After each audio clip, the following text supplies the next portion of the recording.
manggang hilaw. Ayan. Yung nakuha natin dito sa guest house. May mangga rin dito guys. Umalis ko itong mangga sa Pilipinas, sa atin. Doon sa bahay namin, daming mangga. Nagsawa din ako. At dito, bihirang-bihira lang ang mangga guys. Ini-export nila. Meron nakatanim naman dito sa ano namin. Doon nga sa guest house. At ayan. Nakahurbat tayo. At ayan na ta. Sausawan natin yung bagoong. Dala pa rin sa Pilipinas. Kaya nagdadala ako ng mga ganito na ano.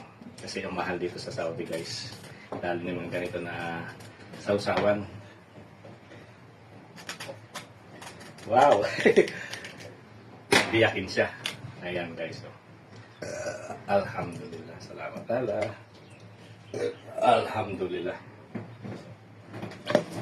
At itong dala-dalang bagoong.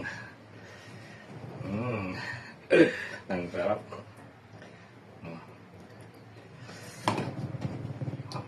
Lagyan natin ng sili para mas masarap. Bismillah, salamat Allah.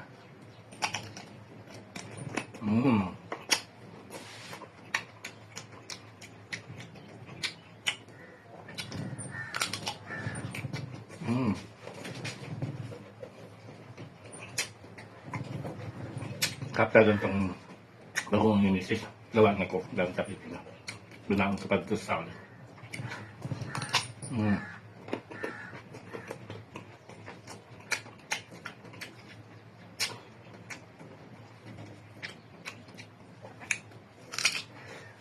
Kampok lang.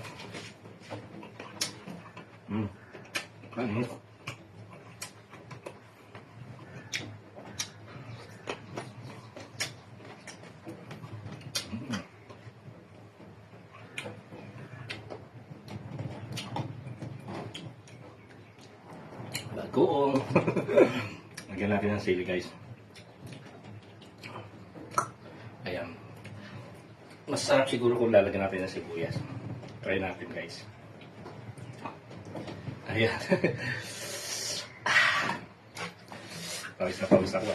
Bismillah.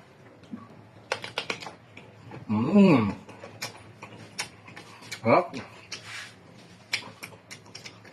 Talandan tayo nagsasaw-sawan ng yung sa bangos.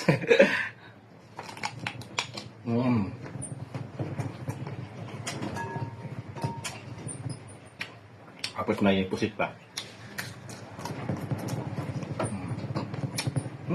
Sarap. Guys, oh.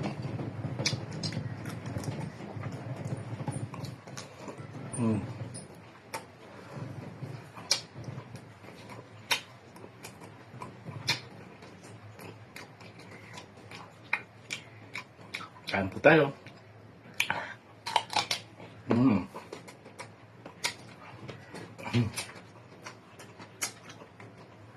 sarap.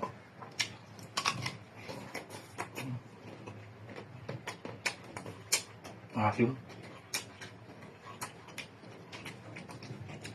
Pero natatalo siya dun sa alap na tamis. Itong bagoong. Ang sarap ng bagoong ni Mrs.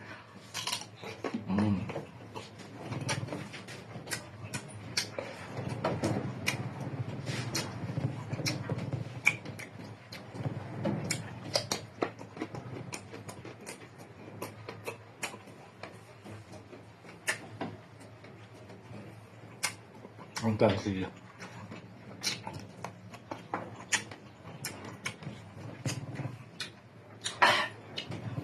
Pinawisan ako dun So pa guys. Ayan. Sarap ng mangga. Yung ano ba, yung biniyak ba? Yung maliit pa yung mga ano. Ito.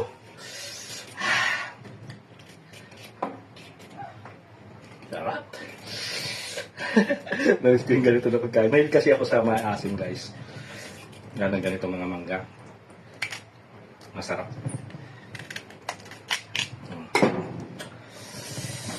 Huwag na natin tanggalin yung buto niya para mayroon siyang alat-alat na ano, yung mapaklapak na matamis-tamis para hindi siya masyadong maasim. Bismillah. Mm. Sarap. Natalo yung asin niya sa pakla, tsaka yung medyo matamis-tamis.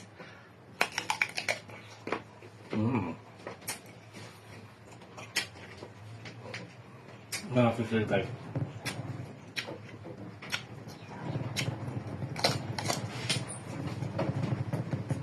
Tapos ang gusto mo. Pagkain. Kung lang ito ng mangga.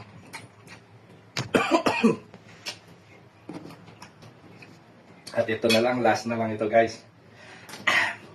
Ang anghang. Pawis na pawis ako dito sa lugar ko. Sana na kasi guys. Ang anghang na.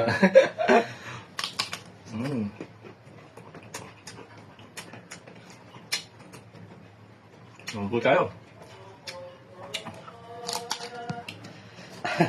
At yan, kukunti na lang yung mangga nun natira natin. Ubusin na lang itong kanin natin at itong ulam. Usit. Angkat po tayo.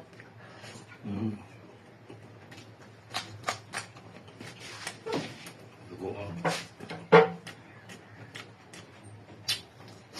Up.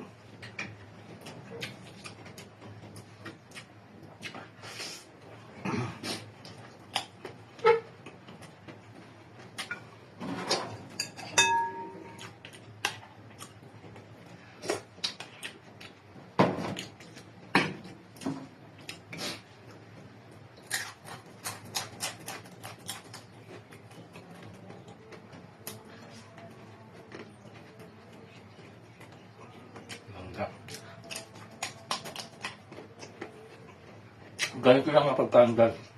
Sold niya.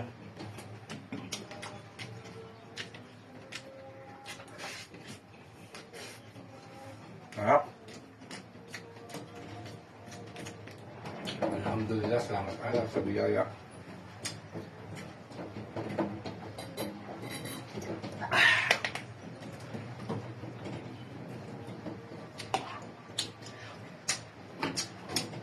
Busog na ako guys.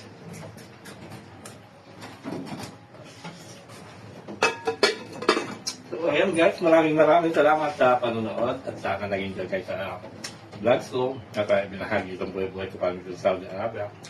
Paano mamuhay at paano magtaktika at paano mag-survive. God bless, yun lang. Ang aking pananghalian, pusit na meron siyang sausawan na suka na meron siyang sandamakmak na sibuyas at sili.